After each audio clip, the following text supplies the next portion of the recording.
بسم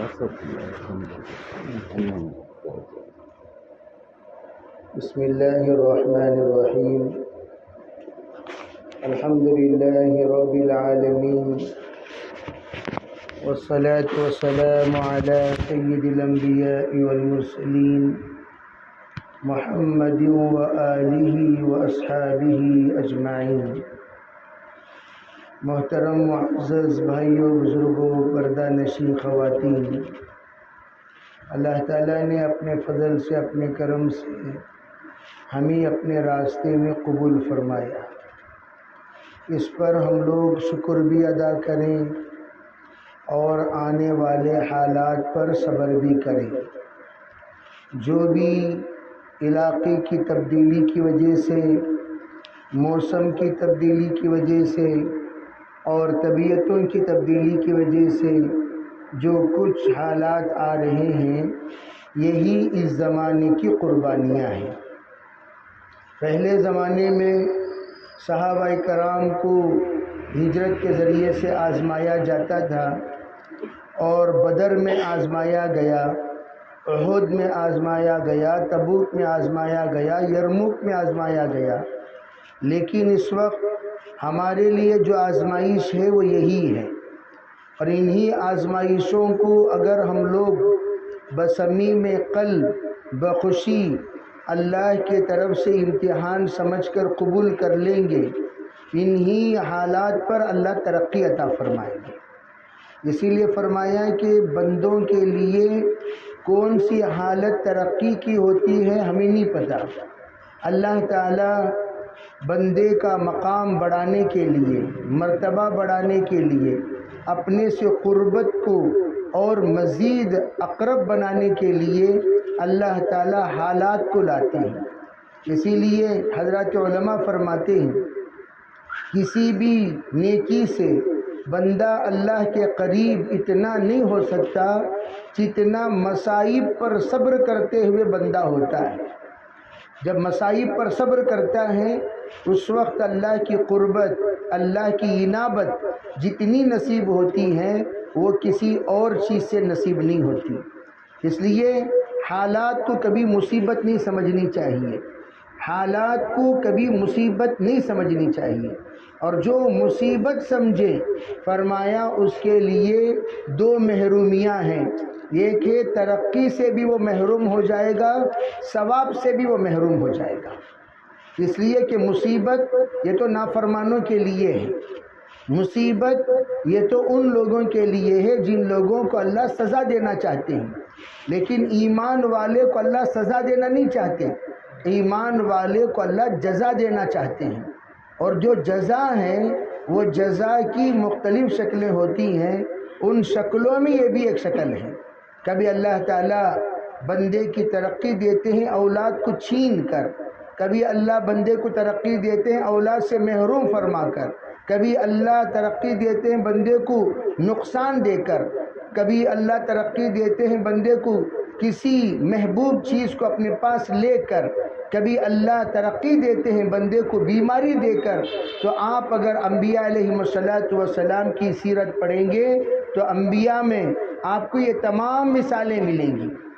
نافرمان اولاد دے کر بھی اللہ ترقی دیتی ہے، باپ نیک، ماں نیک، اولاد نافرمان۔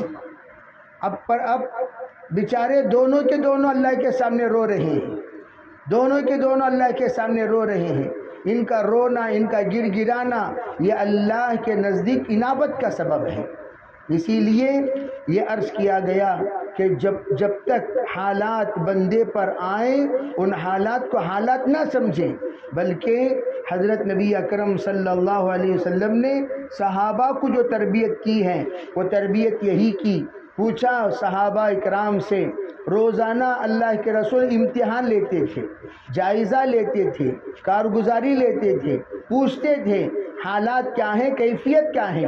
پوچھا بتاؤ کیف اصبحتم، تم نے آج صبح کیسے کیا؟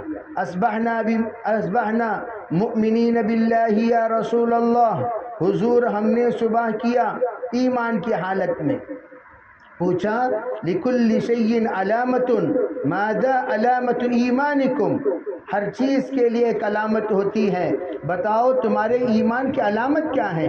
فرمایا سب سے پہلی چیز ایمان کی علامت، صحابہ یہ بیان کرتے ہیں، نصبر علی البلاء، حضور ہم مصیبتوں پر صبر کرتے ہیں، مصیبتوں پر صبر کرتے ہیں، یہ ہماری ایمان کی پہلی علامت ہے۔ علماء کہتے ہیں یہی اصل علامت، اللہ کے طرف سے جو بھی حالات آئے اللہ کا بندہ ایسا سہ لے گا جس طریقے سے آقا کی تکلیف غلام سہ لیتا ہے، آقا کے حالات غلام سہ لیتا ہے۔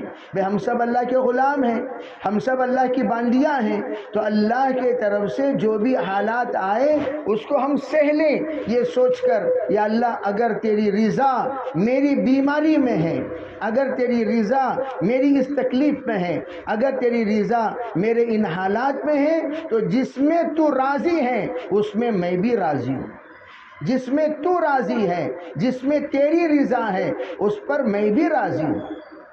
ہمارے پروفیسر ناظر علی خان صاحب رحمۃ اللہ علیہ ایک مرتبہ یہ عرض کرنے لگے، اللہ تعالی جس وقت کسی بندے کو اپنا سب سے زیادہ مقرب بنانا چاہتا ہے پوری زندگی اسے حالات کا شکار بنا دیتا ہے، پوری زندگی، اور وہ بندہ صبر کرتے کرتے کرتے کرتے صبر ایوب یاد کرتا ہوا وہ صبر کرتا رہے گا، کرتا رہے گا، کرتا رہے گا، لیکن اس ایک پر حالات اللہ لا کر پوری نسلوں سے حالات کو اللہ ہٹا دیتے ہیں۔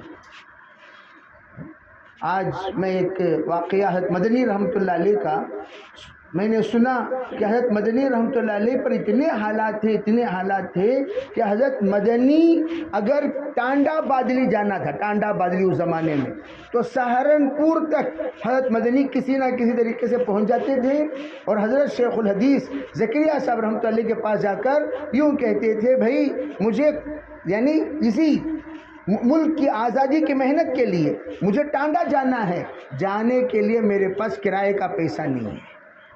حضرت مدنی جا کر حضرت شیخ الحدیث زکریا صاحب رحمۃ اللہ علیہ سے قرض لے کر سفر کرتے تھے، پوری زندگی پورا تن من دھن لگا دیا حضرت مدنی نے ملک کو آزاد کرانے کے لیے۔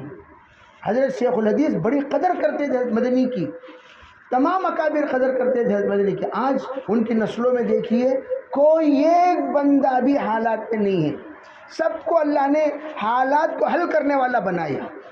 کس کی قربانی؟ ایک قربانی دیتا ہے، نسلوں کو اللہ قربانی دینے سے بچا لیتے ہیں، تو ایک کی قربانی ساتوں نسلوں کی قبولیت کی علامت۔ تو ہم یہ سوچیں کہ ہم آج قربانی دے رہے ہیں، ان قربانی کو جانے کے بعد کیا میرے جانے کے بعد پیٹ میں درد دے، وہاں جانے کے بعد جلاباں، وہاں جانے کے بعد سر میں درد، وہاں جانے کے بعد بخار، کہ اس کا ذکر کس کے سامنے کر رہے ہو بھائی؟ آپ لوگ ان کے میں ہمیشہ حاجیوں کو کہا کرتا ہوں، حج سے واپسی کے بعد کبھی تکلیفیں مت سنایا کرو، اگر تمہاری تکلیف سنانے کی وجہ سے کوئی حج سے رک گیا پورا گناہ تمہارے سر پر۔ اسی طرح اگر کوئی یہاں سے جانے کے بعد اللہ کے راستے کے حالات کو سنایا، اللہ کے راستے کی تکلیف کو سنایا، اللہ کے راستے کی پریشانی کو سنایا، اللہ کے راستے میں آئے ہوئے اونچ نیچ کو سنایا، اور اس کی بنیاد پر اگر اللہ کے راستے سے کوئی رک گیا پورا وبال تمہارے سر پر۔ صحابہ کبھی زندگی میں حالات، غزوہ عسرہ جس غزوے میں صحابہ گٹلیاں چوس کر اپنا وقت گزارے، صحابہ اپنے پیروں پر چھیتڑے باندھ کر وقت گزارے، ان غزوے کی کارگزاری نہیں سنایا کرتے تھے۔ ہمتیں ایسی کارگزاریاں مت سناؤ جس سے ہمتیں پست ہو جائیں، جس سے ہمتیں ٹوٹ جائیں، جس سے ہمتیں نیست ہو جائیں، نابود ہو جائیں، ختم ہو جائیں۔ ہمتیں بننے کی کارگزاریاں سناؤ، ہمتیں بگڑنے کی کارگزاریاں مت سناؤ۔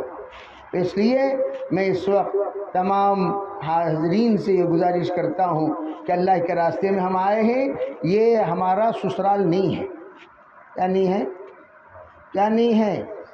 سسرال نہیں ہے۔ سسرال آئے ہیں کیا؟ سسرال میں بھی آج کل خیال زیادہ نہیں کیا جاتا۔ ایک زمانہ تھا